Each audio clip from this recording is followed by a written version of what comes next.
le boizan hun thatak ei hang monoka boizan ei guest artist remedy banlaljin hun nutak ami pek na chunga amasa takin boizana ei guest artist ding chunga anlom chu kang thil ne rose Kalau mi ke kam atra ka he tonga boizan fiam afi alom heitia clear tu hai kan lo welcome jing chewa honglu jingla boizan chu in hoi takin hun hai ehang phang tum dingana question nei hai question ong pen la sang nei hai la khom ehang sang thai jingana ti kha amasan ei hang thre ding na sin la alom mai tia honglut pen la kha khan in sim ral kha khano in hek thakma athatalo le hun masataka hi boizana ei guest artist ding hi self introduction ei lang nei phot dinga anu le apa mi ma chun a na kho urek exam an ne tu tak hin khola ma uma ti hai kha hun masataka self introduction nei dingin ei guest artist ei hang pek phot ne rose cái mình hi remedy vanal jin ani chun kapa mình hi gina ani chun kanu mình hi lalsan pui ani kan omna kan khu hi jirbam bihun veng manipur ani jiribam bihun veng mo jirbam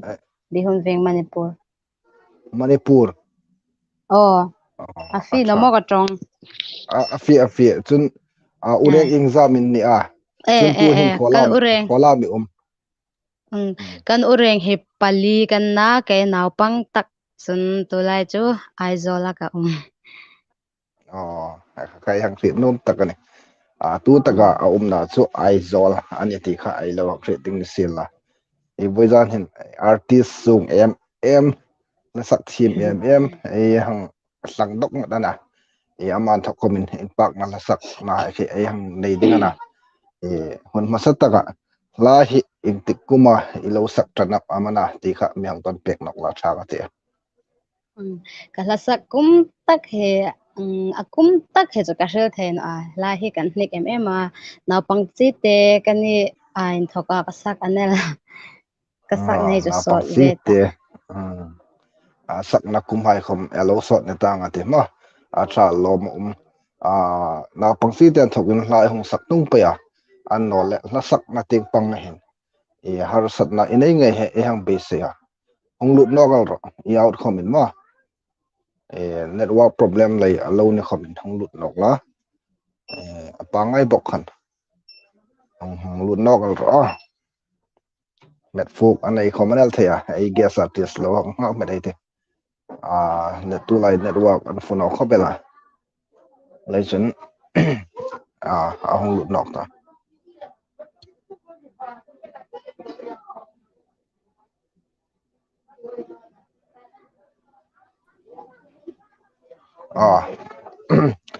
network problem lai lo su kan khomin khang khan hong lut nok gal lak de acha logum i nakile comment phai khom sound out data comment ai khom sound out data chun zona chun hasak hai amati min hang fe tung pe ding ai lasak na hi lo so ta ve khobela na pangsi te ini lai thoka sai lo sak tan ta chu ta ga chun lasak na chun har sak na inai ngai hang be se ni frame ai ni le hin lasak na har sai ti tak ni sul pek thei di po pathin zaren heng lasak na im harsat na ting pang he chu kanei rak na azuk shielding tak cha asak chu lom bek kan su boyan chu la chang khat le thunan char kha chu sai tong khop nol the ne pathin zaren harsat na anei no sai tak la elo in sak tir khomin e ama ting pang harsat na ing khom na ti chu ai hang thit khat lom ai hang ti khobelani an no le video album hi exact sim ta imang chu te thei di mo kasia che paruk kazuk chi na paruk an no le pasari vel ni ate video album paruk no le pasari vel mo acha ye chung hai po chu money in sponsor anole i midang in sponsor isakti khamang thot pek nokla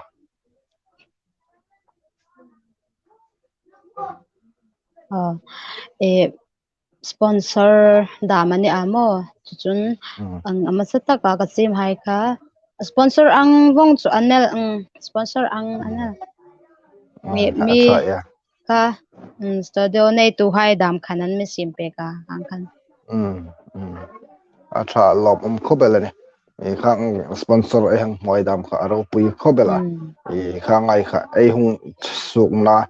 liu liu ani ti khayang rida voizan hin lasak thim em khomlo ni la youtube lasak na hai video recording hai ang thon chen mi mi hit e hang ne theina a to lein recording hai hung tho a la hung sak lai hin ai ni khom voizan ai mel hai lo rida thim em a lai hung sak kha ai lo mo be a zu voizan guest artist in ai hang feel che nang khoma he myang pompe lo mi ti le ne a ti chu masa na yang thul sen la chun amasa te net a thaboka lasakna lang nei la kang no ma independent la mi nge independent la ka so top chu sak ding ang phu chen sila I thim ka te khobela angai khoman hoya chun na ki la zona kha efe pe ding sen la tir tu hai ma malam la lo men hong pe ro open song hayang be phot ding a ikha din kan lang tat ding chen tu hin lai sak ding pha la independent la lo mai sa independent chun thlang om no ni zani zana ka hong sen che kha I man ta kha kal thei ngal ta zani aden thar aden thar in hoya inden tharin hoya mo ka tha ka te mel kel hong sa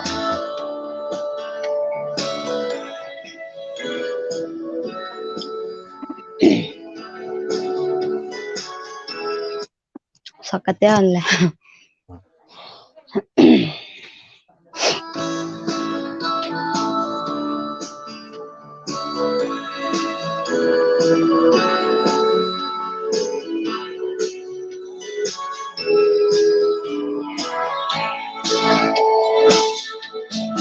hun hayan lim pe ya noi lim na abora vela lo na kim theisino lalpa hung leng la o ni ro pui in tlum la an ring nau hanan hlui rin umma san an no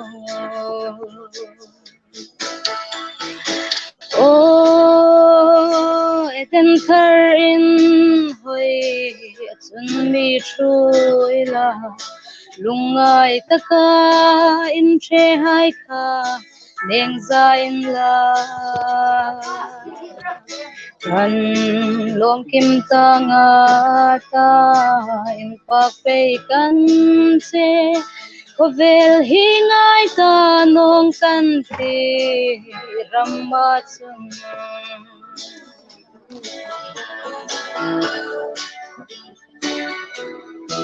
ita ding atur han turam chu an be se noi lom na an ta dina busino zai on mi pui hai le mangai na lal mel chu liro pui hong in lang ding chu an tir hok no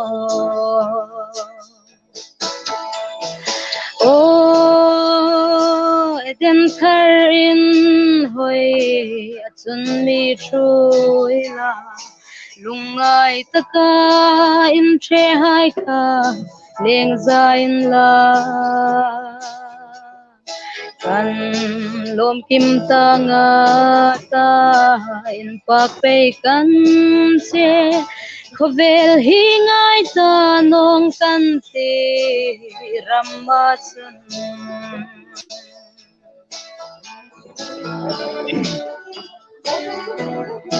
loi rin le lungai bui na tin reng hnuya ring tu hai chu lo min hla an sak hla anta din khu barsin salem thar in hoya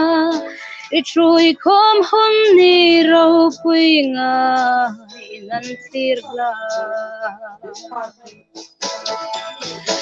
o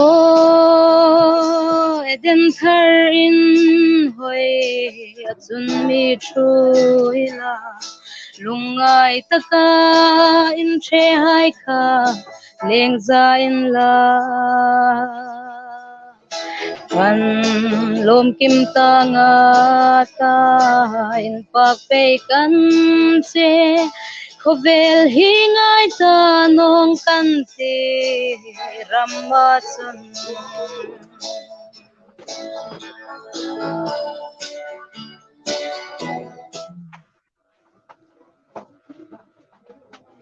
atra e lom khobel le khala khai thim ka ti khobela I an no le chunga sak le ngira sak kha im adang lamna min freedom la sa reng to in chung puma hong tok phuk met anio ma kha hong lut no gal ro chi te hang tok phuk comment them no ding ding ai them phuk pha le ai out nobel ama ko mati no takat met phuk ni ga te luang ngọc fan fan ai ta na ki le comment hai kha ai hong shout out ding ana lo hong ngọc fan ai te hong lut nok ta ka le them phuk zop khai zop nei kha ni om a tra point lo bom me hang tia kha thim teun in pak na la independent la hong sa thim ka ti khobela an no le nanga ting pang ma ting pe project inayam tu hin project hai la khum na hai khom sin la project future ading ilo cv tam pathen zarin he tuta ka na aizola hin mo tuta tlathar mars thlabul vel no la tlalai long vel la hin pakhat sim kan ta chun pakhat dang te ahun ding chu ka shen na chung hai chu ka project nei hai chu na tha ya lom hengai po khom kha project in nei hai khom puising taga pachinin atui hang be se cha nang khom ang so huna ai lo hok en nge hang be se ne chu ding chun thang na sa tak nang lang ai ta nang khom en chu ma ting pang khom sin la ting pang khom hinne ga ma son pe ding in sakna amasar kalang la no se ne sin la kalome la sak hi thim khobela la sak a hit nang ma ting pang ai te dim antina ding in hi solfa hai mo la sak thi mai hi solfa hi anang thim hi kang ring phot laga solfa ting pang hete chanam ilo phak ti kha imang sul pek thai chen lom leng ta solfa chu ka thim no avai khat ka chu junior ka exam ka pas no na ka mark thum ve len ka pas na ka kala sunjom na acha mark thum bel to chu tu hin chu ini lung pha le hang tho me de ta mark thum se hang phai ma le hang pe se ya ma ting pe ading pathen zara dam chun chu ma ting pe chu lan chuk chu ka tum andige de la sak thim hai mo sulfa in hang thim sa lam chun chu hinegin improvement ape ngai cheu hang be se a chuting chun thang la ding in de sakna kan hlan nok se sia la mo lom acha en lom oma an no le fe pe ta la sak thim hai hin an no le e mai de ding la hi video ana mo music ana masatagin track in sim terana zo zo video ahung sok thaina ding chun editing zo ani zo laka chu po ding chun exam video album pakhat sim na angai ding ti kha imang sul pek thai chun lom leng ate ke he ka seng dan tak he ka thona tak chu mj picture khani ta amo jb studio khan ka thola ka chun ke ka seng za tak he chu sang an ang no a chen he sang thum da min kan tho a chen he sang li da min kan tho chong vel chuna dan chu attract le motion picture chen hong sok thaida ding mo chong hai so asan chu kha MJ picture kha studio nei tu pa khan recording da mi free la ka mo kan sim ta po hin chu recording he cho free na mi tho pek la ka acha ne check le lom video umani kha man ve la nel chu min phalai lo umnok pe ei wang dei ka tia mar hai ya big tagin chun studio nei khom ei ama tan ta chunga ma khom khan lom thu ga jok shel ne ro sen acha khang kha acha de ein lom to pe kha mo thil tha tak ani ti kha e hang khret ding ani rimani hang fe pe ta marketing pe yemani chen hi comment hi hang khat rang rang ai ta ATM lang no comment ma chu zawa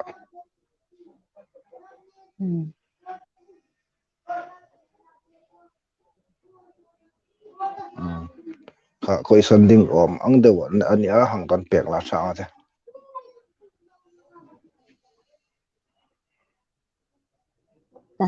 anam ming ma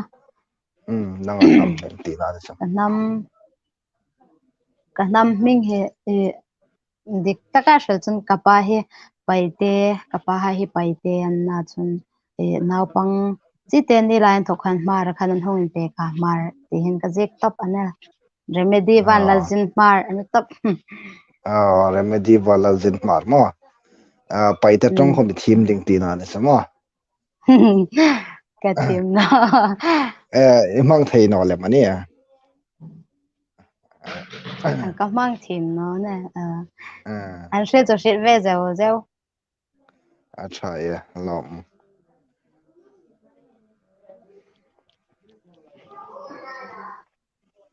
anole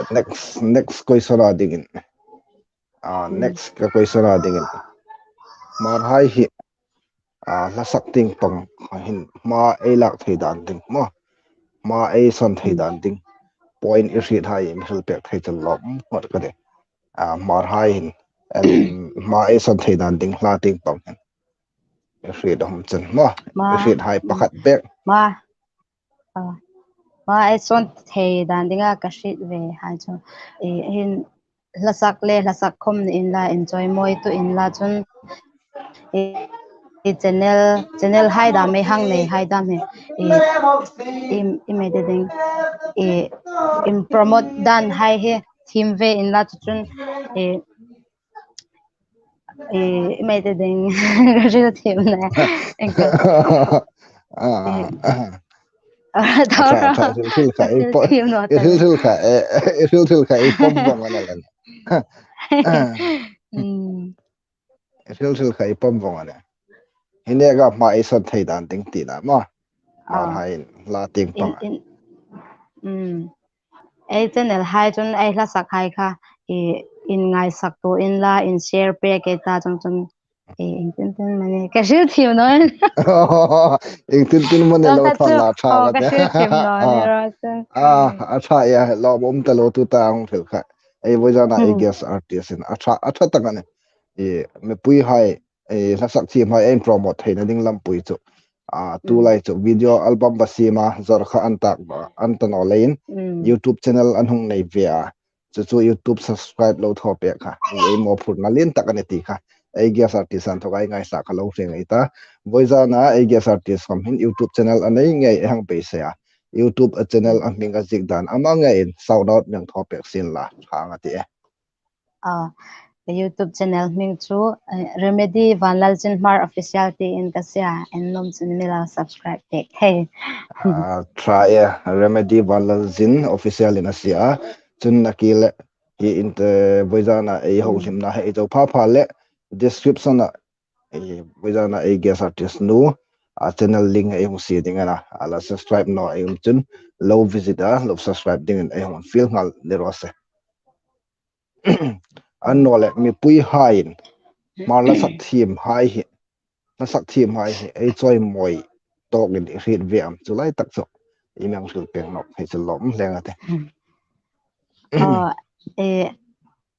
e choi moi tok lai jingin hine ka na sa hin lan choi moi to in la kanom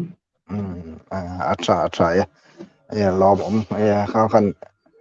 hine ga na selewa he ein promo le ein choi moi to ding ne ti kha ai gas an thok ai ngai sa kha lo sa jing eta ani rimani ama chun video album hai sima zor lagana kha thei ang ngan ai lo hang chok laka tu lai ram khobel changkang pein media hai hung lit ta pein video album sima kha children chang ani ta olein bi lasak thim hai an lasak ai kha low view ding le subscribe kha ai tho ding mi pui hai tho ding mark mo ni ti kha thara tharin ai hong thul nok na ro se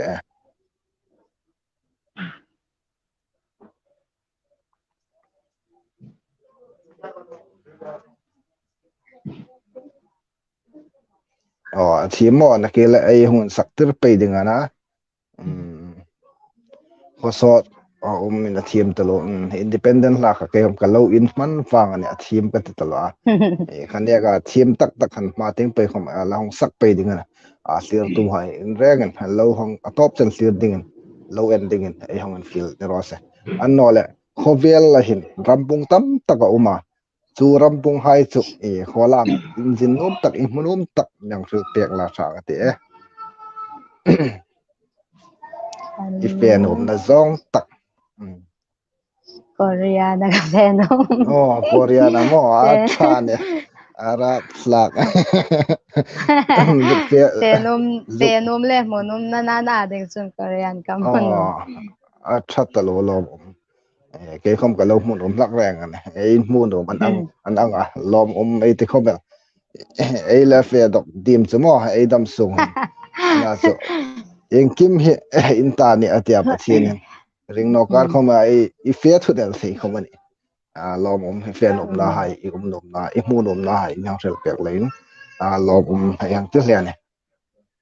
anh nói là hình lom mình là sắc yang chim ý ngắm mi phang sắc anh mẹ tiếng băng không được xin là hình lom mà là sắc hàng chim idu big nghe thì số hai số đi bơi reading lẹ cái mà reading ta làm việc là sao lẹ lom lẹ thế cái đó giống mà cái đó idu giống cái việc là sao đấy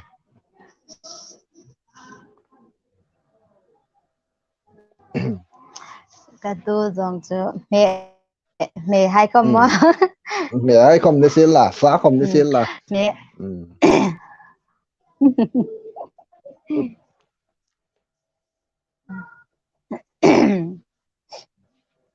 Is thế am cái thiệt thế mẹ achun cái đó giống cho ngắt mẹ hi cái đó ta cả chun Beiti vele chu kadura na chun thil hlum hi kadu na athur ti vela thak ti vele kadu akha ti vele kadu lom akha ti zong mai du zong tak cái không là sắc thêm đến cái này phật lẽ akha cái du nó cho akha lâu in tem dấu dấu đinh anh ta ti cho gang sul de sin la san cho là sắc thêm mai kan don là in tagam anong phang là sắc anong thêm bị ngay cái dụ hit nôm thấy ta la mà khai lấy khăn du bị ngay cả hàng in ton sen chung ting amin ngay tir bong bong al ti I trong ko hi afin na ani khante afi an ok đâu an ok met ta an ok met mo tu hin te afiam akarle net lay ani lay khan akarle an ok chang khom lo na ati mo ai ka in rit thiam ding na sian la chun how to pa Henry hong lut ta koi son ni hong sim ngai kang pe se a koi jan ka hong lut chi ni how to pa gas tu na sak a thi mi na sak khom ka lo ngai ta a pui hling khobel pui hling de wala ni ka mu tum dan chun nu ha upa tik do angin ka lo ngai na ki le akum khom ei hong Donald the ne long clear jeng ei tu hi ai gas nun meng don pek sil la thang a te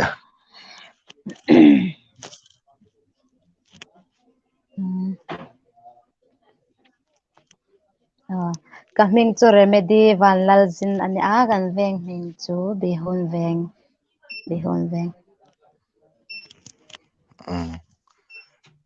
ai gasin lo hang ra thiep sin la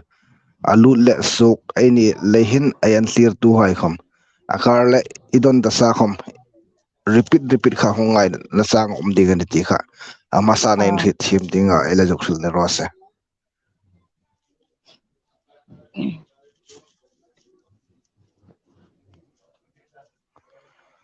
ai gas no nang tim rose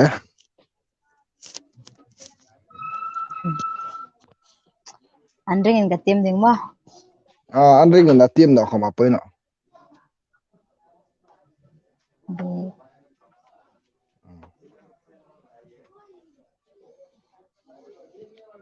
atha ya lo tim jing sin la an no le la sak hi nang la sak kalom lakina kalu nang la sak lakina ila sak thim zong tu hin han don ding chena arok ting pang ang de mani ang ui ting pang ti kha nang an thokin myang sul pek la lo mo da ja ila sak thim nong zong hai mo la ka sak chan hliman thok hen angoi ting pang he ka tlur char angoi ting pang he ka sak nom zong le ka de zong pamana ana chu tu ting hen arok ting do hai khom ka hong saka angoi he chu saken hoi ka ti sak nom zong pamana na chu arengen sak wong patung ta atha ne ye kang kha mix kha atha ka ti ke khom asal chu pakhat char ai basur khan ami pakhatin hlarok te alohung sang chu langui ai sak char khan chu har sat na kha sim ding ang ani le khan sir bik nei lawa kha ai hang sagal kha atha lo tak zet ani an no le love song he te isak lakam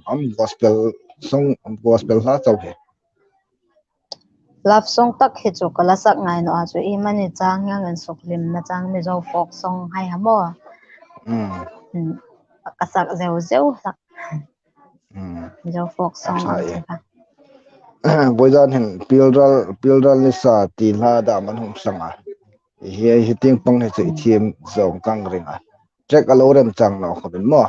ye anong sang khayang pe to building ni sin trek a no hai ka chu chang khala thanan char ka ma poina ye tu ta ang sang hi zara man pilral ni sa ti hla ka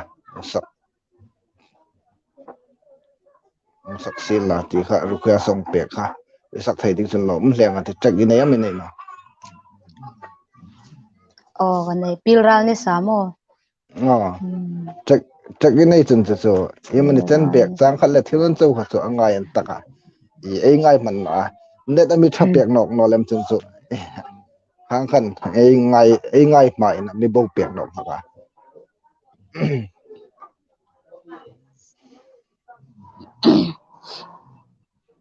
lo sak thai ding ngai ta tu hin bojana I guess artist pilral ni sa kalungdala ahong barta ti la kha thim dewa sak dingin ang feel ai ta lo zong jeng sin la tu hai khama top chana lo en dingin ai hang an feel ani ai la sak thim hai tam tak mu no tam tak khom ai la nei ai hang zenga hi youtube page lengin marting pe ai la sak thim hai po ai la suk lang le ai hu la hung promote tum dingana tim pang hai khom so tai mata ga lo tu dingin ai hang feel ani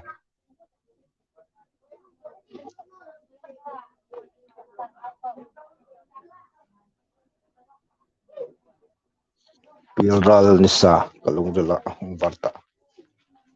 ha theme dewa sak dingin I guess artist yang peka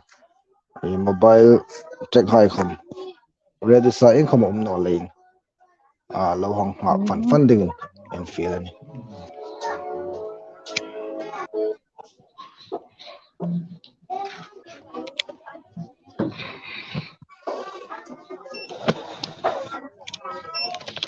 pilral nisa kalungdala hung barta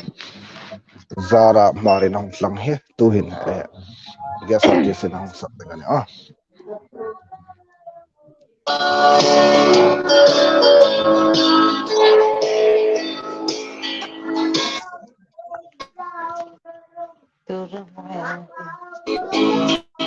pilral ni sa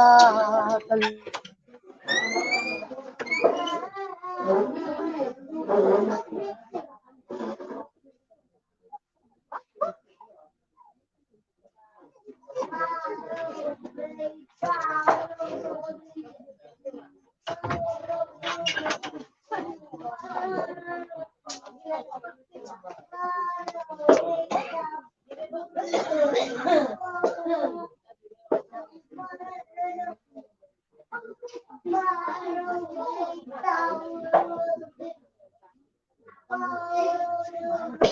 ka hit thak Inay no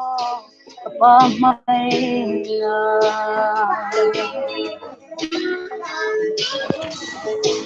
bunun na yo lo palay na hisutan mo dancing alal thisenani surong bolin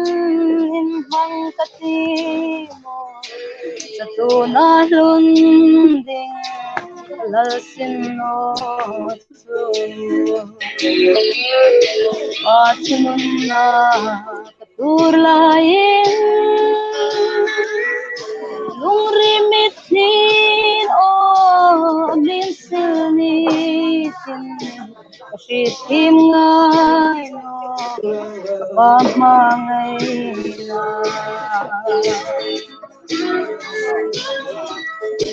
katadinga kasing lain kalungay mo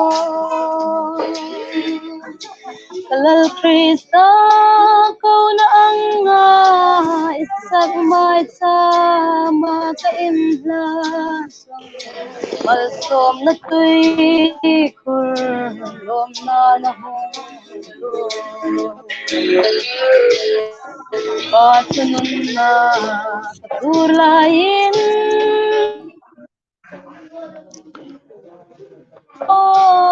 minsilnitin nakikim ngay no kapamangay na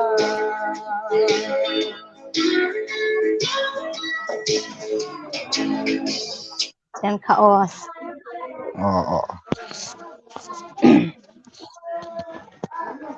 try lom net hi lo chau deu khom ni ngata aka la abo bong bong laka boizana I guess no he awon lang nok ta lom tu ta kha chu irwal kha I emoni chan chu ka hit theino chan chu net lei khom alo ni lein na chu top ting ka gong ching nok ta thim deun lai nang sak pe ka chunga lom thui hong san ba kalom ni tu ta ai hong in don ding che hi nui zat dewal khom alo nel thea no ngak ini pasal dit zong khom inei ngai ai hang pe se ai pasal dit zong ai mi ru pe pe chu lom fleng ati ti se khua seng pe chen ros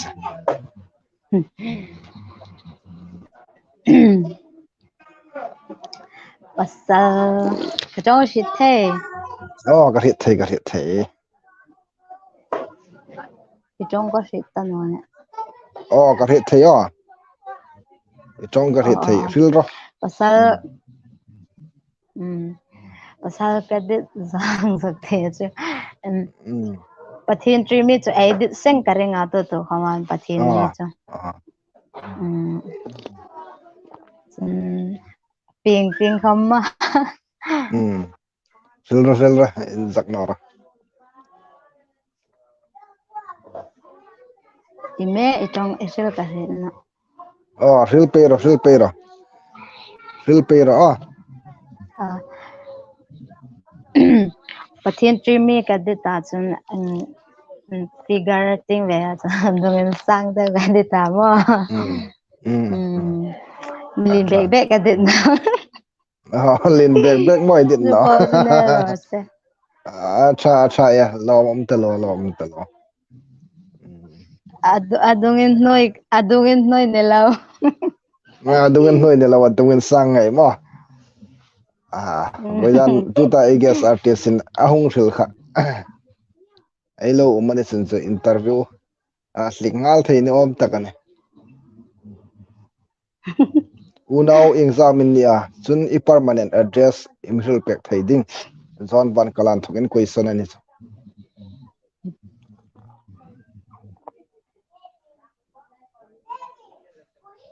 unaw kan unaw pureng pali kan ni at no may pathum le pasal pakhat ani a chun permanent address chu bihun veng lo ma bi hon veng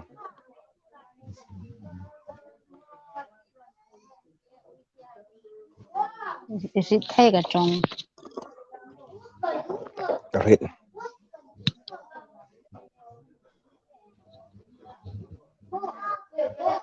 hong lut pero kan lo ngak sing sewa ni hola ma Solomon Johnson kan lom sewa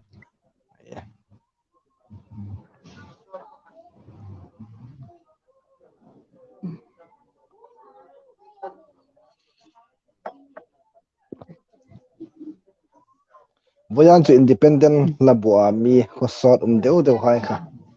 beitum ro mo lo ngak tak kati a tra ai la hon saktir pe ding ne akar le hong ho le mai ta ka le comment hai hong ti mai ta kha kha ne fe pe ding ne Christina Mar independent la sak thim bi a tra lo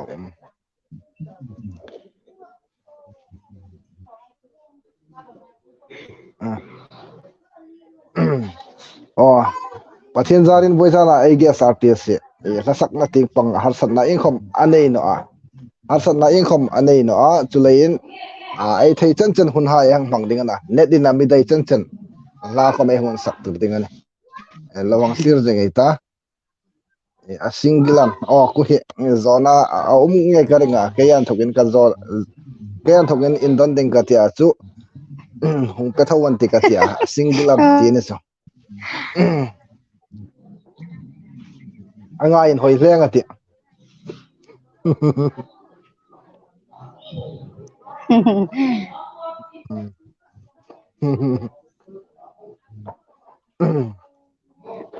ai ge sin nang don pek ro se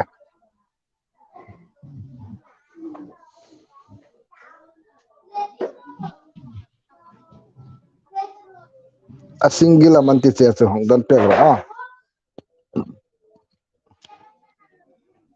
ka tong fi na ma ka tong ri thei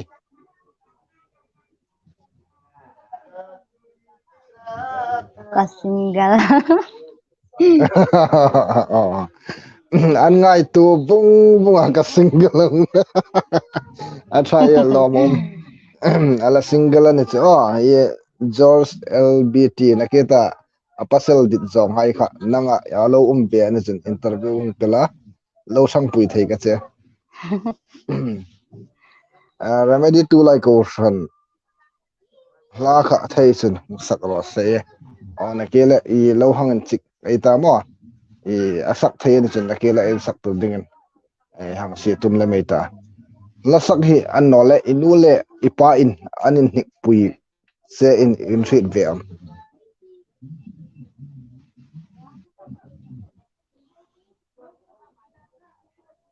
he ai shil ka tu ta ka sul khai lo ri thei no ni an ok tak ai chong an ok ka net le yana mo in thre thi meita inule pa in ila sak na hin anin hik pui tok se in treat ve am kalasak na hin kasung hai kan dole pa chaw ne lau ka u hai kam nai sin la an reng ran min nik pui em an sunga khom lam thu ka shel ne ro san tra lo bo mani no le pa hain an min hik pui hi chu ai face shot nom view ne ti kha ai lo hang ri ting sin la ai guest artist ko manin hik pui hle voizana ai live stream hi an lo shir che am isu hain pakhat begin tu chena comment ai team na khan an lo thang ve am an chang ve an thang ve ma lom om tang zet khang kha ai in op tu ding reng ani ai guest artist in nang tin pek ro se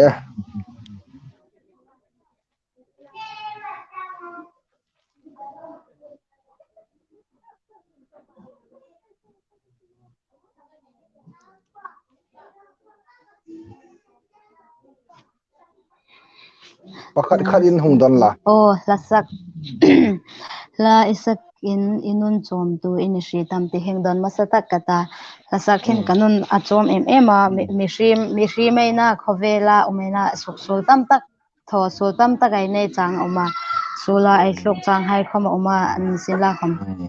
na kasak hai kalasak na hai hin ke khom ka ngai to kanun kalau in dik no na le kalau chat no na dam hai amisim tha em hlat ane kalasak na hin mo chun ipani na adengin ilasak laya ilung ril tok tu le inun chom tu a imang em kalasak laya kalung ril tok le kanun chom tu ti ding big hi kashit no a abikin independent la tu ta pilral ni sam pasang ni som pasari lai khan pathini na mi pek katila ka kai ram kala ka kadit a big ina khom kasaka khajang khom khan sak thathei lo khopin kasaka chun nikhat ni lai khan atharen ka longrela khana ahung tharim ema khalya ka recording puising komino sin la phone kan ka hung recorda ka hung sok thani a la hi dit ka hau ema abikin hing ang la mai haine ken independent la hai he kadita athu ha hi tha ka te thaya atha ka te vonga kanunan chom tlang pui vonga atha hello la ka sak mum san ai la zo no ne mo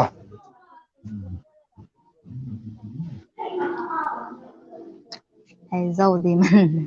kala shu ding ni oh ai la shil ding ai la zo lem la isak mum na san initial te ding la ka sak mum na san he he chu ke khom phurzo no chu kan te them ema amirok cha asak hi kein kan hnik boka chu chun kan hnik ve to pelana sak hi kanum zinga lai mo kan hnik khalwa mi hai angin ka wa them zo na a chu chun ka trong chai na khoma ni rop laka mi hain mundang a rong bolen wa sok thain olang khom ke ya ka la sak na da mi hain im pathin mera lo mo theina ding da men ka trong chai laka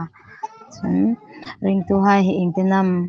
ring a in chang le nei ta point pathum be chu ai shit khoma naw pangai na trong ba hoi thim no bok thil khil thim no thei tala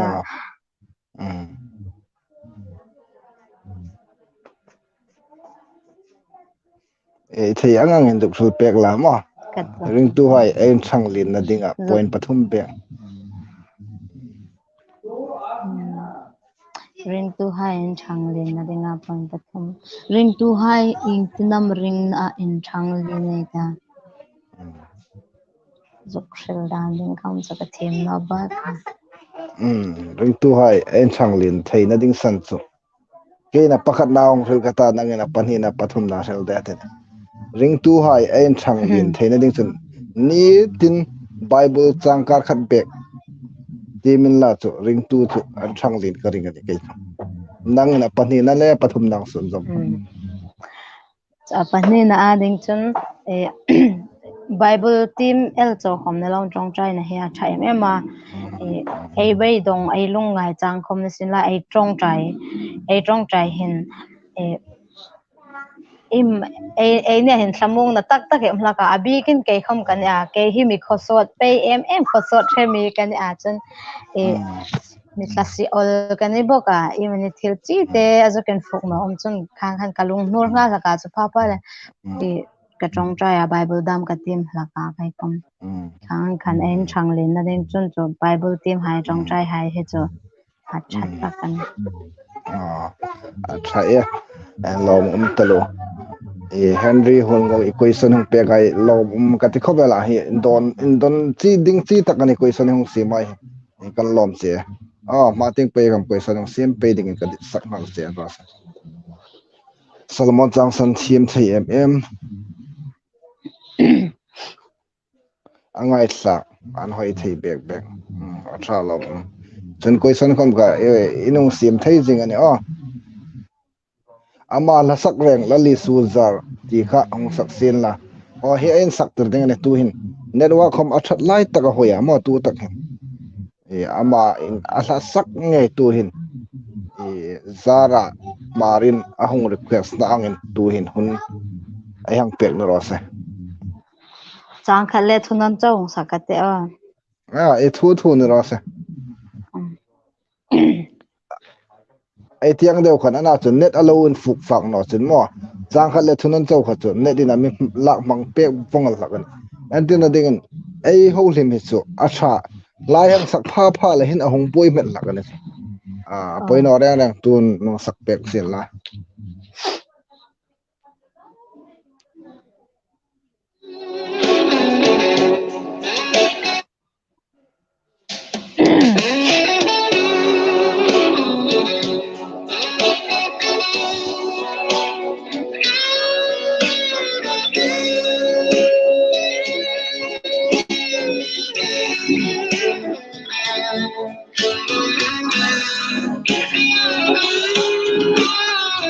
Zin ba ko vela hin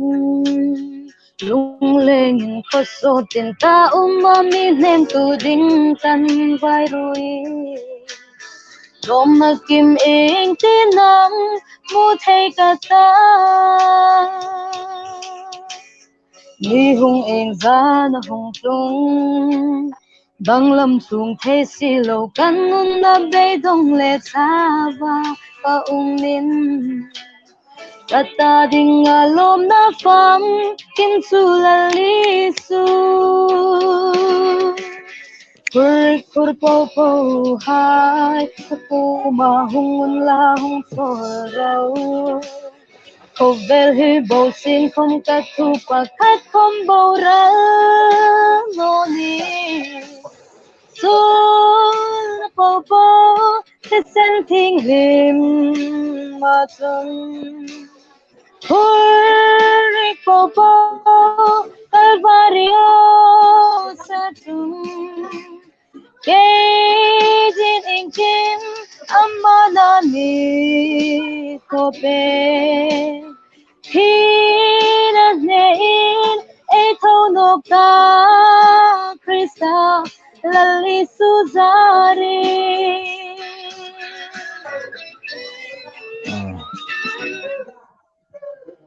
an sang boka e thung puma ding chun cha har sa dewani kan ngai thei e thim talo a hla ko man sang boka thung puma ding chun cha top ten kha chu a har sa ding reng ani kang thim talo che a tha lo an no le tu ta e koi san ding chu ma la sak thim la ya ingai sang tak le ingai sang na san toy tin myang chu pe pek la lom hleng ate Marla sak thêm lại ka ngai sang tak chu pi ning lom kim le pi la ro mai ka ngai sang tak ka chun ka ngai sang na san chu e an la sak hai hi ka sak nom zong le ka ngai nom zong na an chu chun an thim shim an ni pani ka ngai sang vet tak pe la tha lom pi ning lom kim le pi la ro mai ngai sang vet tapel mo tha ya lom voizana ei hun mang hi in hoi tiam an hoi rang noi ti a boring an no le in hoi ti dan ai mang chu pek la tha ka ti in hoi ka ti try ya boring no mo boring lo an hoi try ya lom voizana ang thona san tak chu nang khamai lo hret thota tui hong pero tui adang kham char tang ate tui kha don lep kha tha ne la sak chi mai ta ding kapa init ti la long request tui adon ai guess artist in la mak ma data here ramnun thang zote in kapa init ti la hong request isak thai ding na chun na ke la ilu la lo se ding la ma ting lang fe ma dai te comment box sai lang te be te team talo Solomon Khozol long ele te thik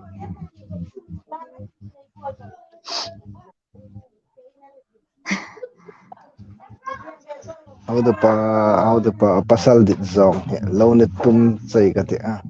zari sala te atha ya pasal dit zong he lo ne tum khalom ino wala enang ko mi la ro bel interview hung petop ra lo thang pi ka se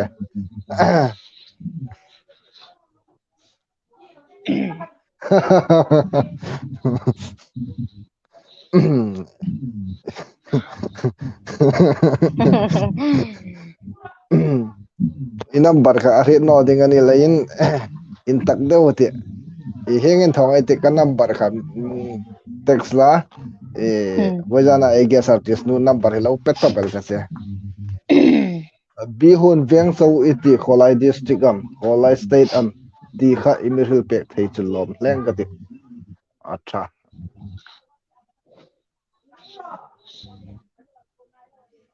ai guest in mang don pek sin la thanga ti Zirbam Presbytery.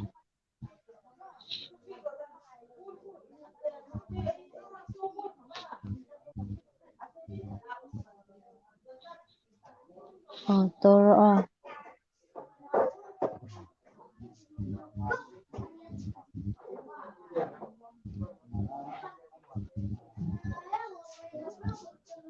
Inchite. kan thei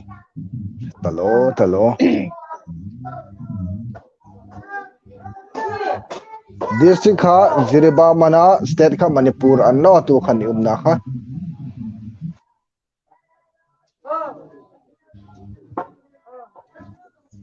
ri thei hi myang don pek la district le state I umna khamo hang don pek la thang Zirbam district anachun Manipur Manipur state mo atra lom tu khan cha afir ngol ani lom talo katong shit thei na ani kan thei tuan cha kan thei anambar hung peta lam ho to pa whatsapp khan minga mar kani milo fit no chen niro sahi live stream e jo pha le pengai nge ka te contact number bojan phone nal ro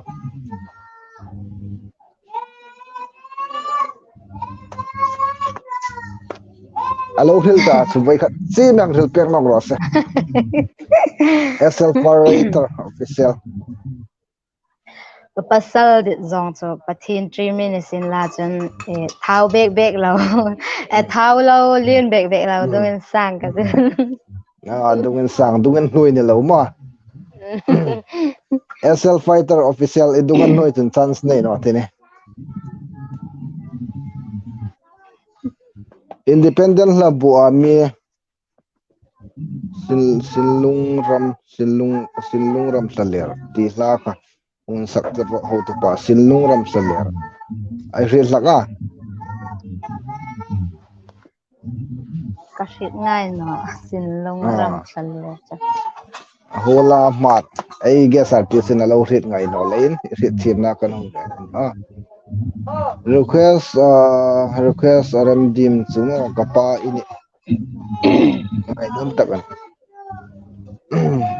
alle attack ne ya hi lai anung tlang hi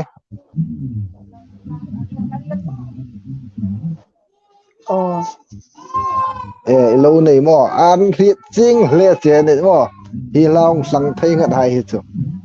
lo mo hang ti kasak na khati official video ani ngai chu lo mo talo attack ne yan le an sang rak no khan chu top 10 khom toro ima chalang te me to na myong hu pek ro se ho to pa na khol put bihun veng mo chungsun mo bihun veng na veng chu na bihun veng district Ziribam state Manipur eret thei rong dan ding taken a contact number rok chu ka ko ma mu thei ni nga tik lai khom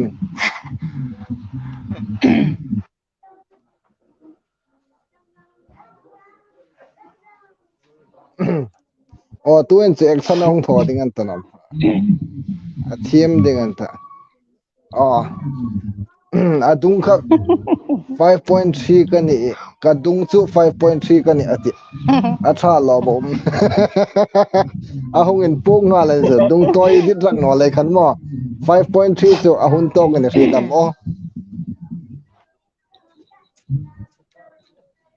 5.3 cho hun to ni ri da mo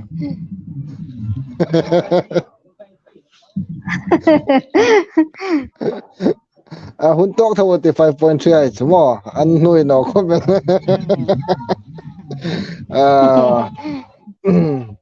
atha ya lom kha akal in nu ta akal la sakaita akal comment mai ta tu hin kapa ini kapathin nge ini ti la sak dingin I guess artist unayang pek na sila chun anhung request sangin action kha asloma zong bek nang nei pek sila ti ni kha thim taga sak dingin hunayang pek na rosa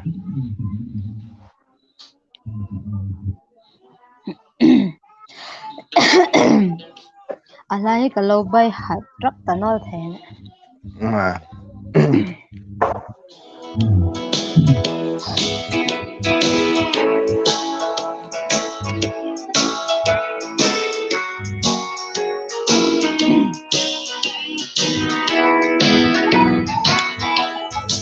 kapa ini kapa tinge ini lata kasul goyakan tang lain ipangay na sa ahong tunga kung kirkarot lan nakasim gautan ipangay na tupet zomsu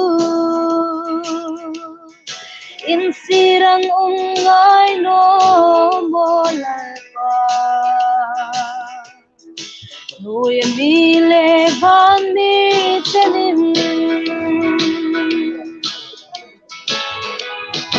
iolal pa imal somna nang nekin tam taksunan ngay lulem taksam leya misli at nailay kom iram le fel na milrag nola nang isu kanay sesun ingdangam ngay kata molal ka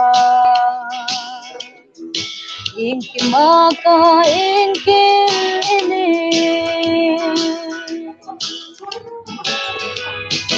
lom na zongin kapon hong kunay rote nasagsaban ka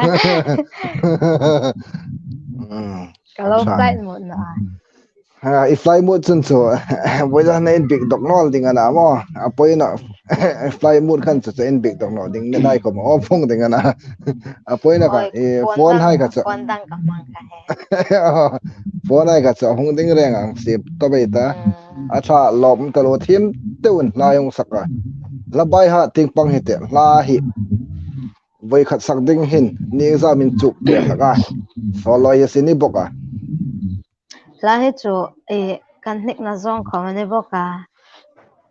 kalarit ngai thak lo khom min lo play hai sin la ka van wak na vel khom la thunan chau khom kang shit man thau thau la acha le la hen cha ka long la hat in nik le ti na ni solo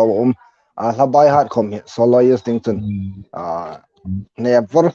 entina ding la in pakhat khom hi ni khada bai hat thai ngat ni alo tu la poimo ve na chin tho ni alo tak sen ne la bai hat ra na tu lai ko shanti kha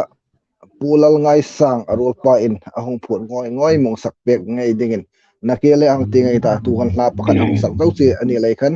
ya sol ko me hang dinga I guess artist to he lang fashion me dai ta milon chik pek sen la mo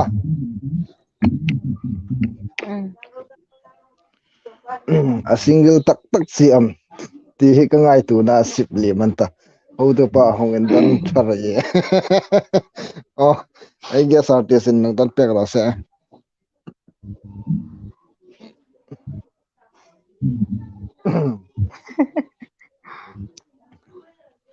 sure no ka hong en dan pek ro ati ne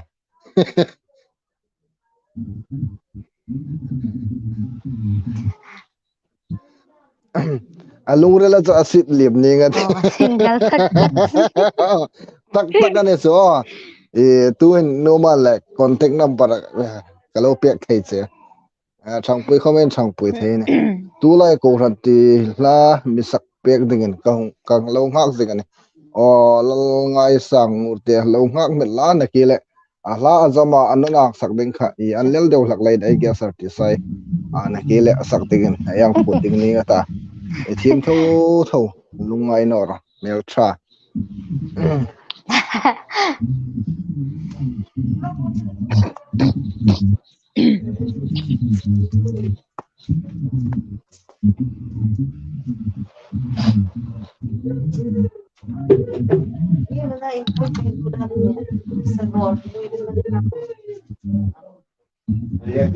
amen thim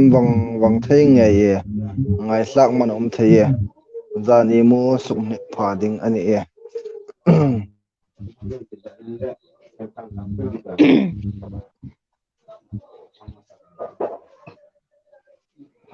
lam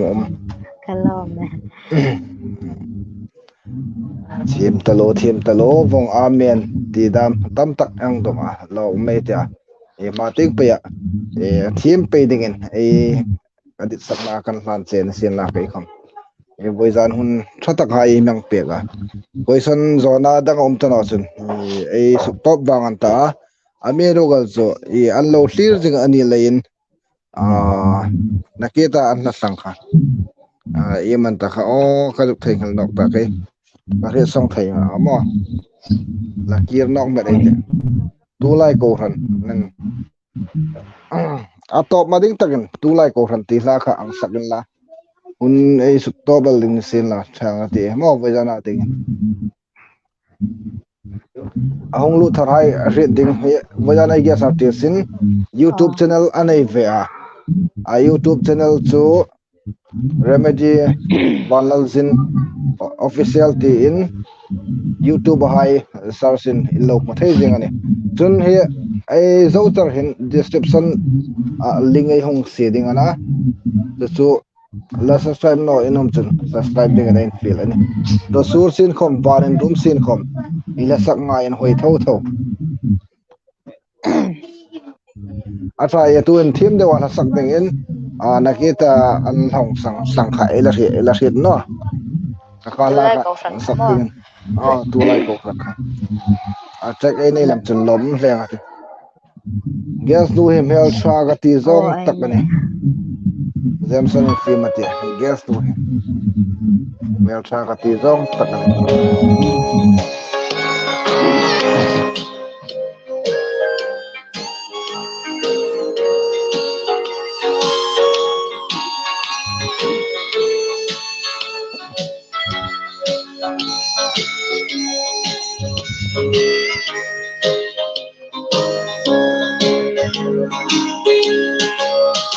lại câu thân muốn tất cả in không đinh ăn cả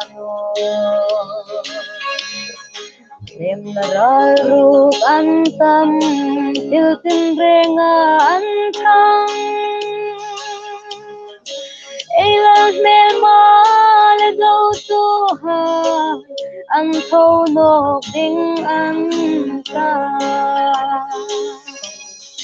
Kalbali no mang in su bay đâu dingin thâu râu si bay hoi ten mi ke roin him kul pui trun no ke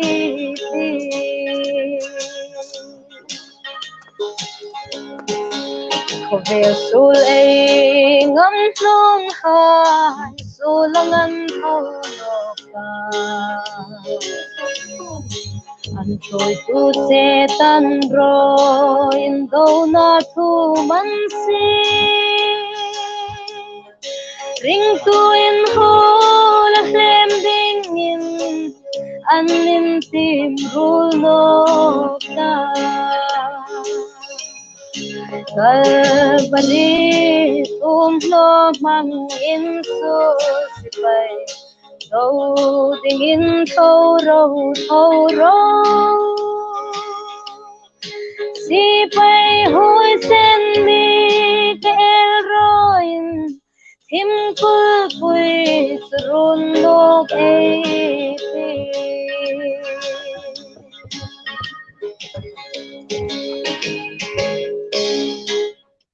sen khao team de angai hoi lom gatia la hi tu ta ina sakna ahung ngai hai po ko me team no tinum chak angai slagan hoi ahung lu thar chauda man nok pe team khobel ti bongana lom meng tia tu ta la ka tit khobela tu lai ko talo in rengan chunga kadit khop no khobela tu ta la che kha chu e ke ting pangaring san la jop ngai sa me la ka du thu sa mana amiro gal chu e khang chen kha ong sak pek the kha ai lom sim simani amen lungril asuk lim ka in tanung kala hung ngai fat ani lom talo request to nge yani ma request to no man na ma ala sak nom tho ala sak nom tho gare pa garing tu ta ga sa ngai hoi be ga le ngo thim ka tik khobal ne thim ta gang sak pe ga log meng tia le dar kar khat le dar kar khat le minute ruk anta tu se da hun e hang hang ka na ki kana sakta lomum e hang tia heng chen hun hai mang pui e kalom hle ne ti kha kang khul sin la hi e hang thona san tak ai la sak thim hai mi tam takin i an la hungai no hai mu na thar le chun in promote na channel nei boka ngai po kha en promote to na malam hi program e sim he nang khoma emang ngai poi mo pega boizan dar kar khalle minute sari hai chen huni mang pek he chu kalom me ma ting pe mi hai ta ding amal som na ding le la sak hai khom thim taga hong saka video hong sim pe ding in sakna insang tak kan man che ro se kalom ne nang khom le boizana ding chen khang po kha hun yang mang the sin la sir tu hai le boizana e guest artist reng in mang tra kan phut cheu na ro se nang khom mang cha in reng mang cha le wala